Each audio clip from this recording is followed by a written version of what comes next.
Hello everyone, welcome to the another intern tips video. Today we are having Nisheta Gupta, an upcoming product design intern at Razorpay and founder of IXDA Vellore. Hi Nisheta, thank you for joining in today. Hi Vishwam, thank you so much for having me. Yeah. In this video, we will be talking about the process of getting selected in one of the most refined design teams in the country. So to start with off, I'd like to ask my first question. Where did you find the inspiration from to choose this domain?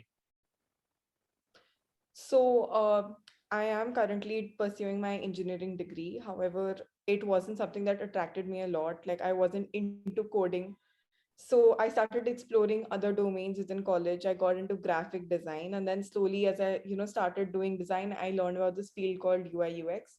I learned about it through a YouTube channel called AppNux, which is run by Abhinav Chikara. That is where I started out, started like copying screens, started understanding how everything works, and then slowly deep dived into the domain. Okay, nice. So, was there any, apart from the CGPA criteria, was there any prerequisite to apply for an design internship? So no, there are no prerequisites as such. Of course, they usually expect you to have like a case study or two on hand that you can talk to them about and display. And as for CGPA criteria, there is no CGPA criteria in design, to be honest. They don't really look at a lot of your academic performance. It's more about your personal development and how you've done over the years. Your skills and what your mindset to approach any design. Exactly. Yeah. So, usually, what softwares do product designers use? So I would say one of the most essential tools for a product designer is Figma. Figma is like the all-in-one platform where like you can do everything starting from ideation to designing to creating wireframes. But there are a bunch of other tools as well that product designers use. Sometimes, for analytics, people might use Lucky Orange or Google Analytics. And then, of course, there's Miro for ideation. So Oh, there are a bunch of other tools, but the primary spotlight, I would say, for any designer who's beginning out should be on Figma. Figma. All right, all right. So now moving on to the like intern in your internship. While interviewing, what kind of questions do they ask generally?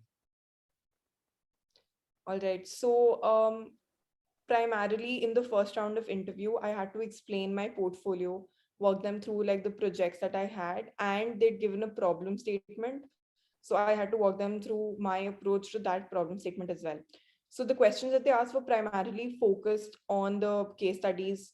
They asked a lot of edge cases. Edge cases are basically like the case that will happen if a user does not interact with the said product in an ideal given way. Apart from that, they also deep dived into the information architecture a lot. There were a lot of questions centered around that. They also had a few questions related to my research and how I approached the problem statement. One major thing that they asked is what all solutions that I found and why did I pick the specific solution that I had for the app. Okay. Were there any selection rounds while hiring product design interns?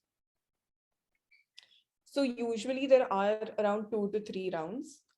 One of the most common one is a portfolio presentation. Now, either you can also get a take-home assignment before or after your portfolio presentation.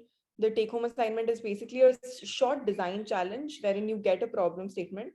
You have to solve this problem statement within a stipulated time period and then present your solution to a bunch of designers. Apart from that, there is usually a small cultural round and a HR screening round, of course. Okay. So, like end of the meeting, what tip you want to give the first year designers who are wanted to make their career in design? I would say to all first years who want to make their career in design that don't be afraid. Don't try to mimic others to such a point that you lose your originality. Whatever you think is right, follow that path. Of course, like inculcate as much feedback as possible, but don't mimic others or like don't mimic your seniors to such an extent that you lose your originality. Okay, okay. Thanks a lot. That's all for today's video, guys.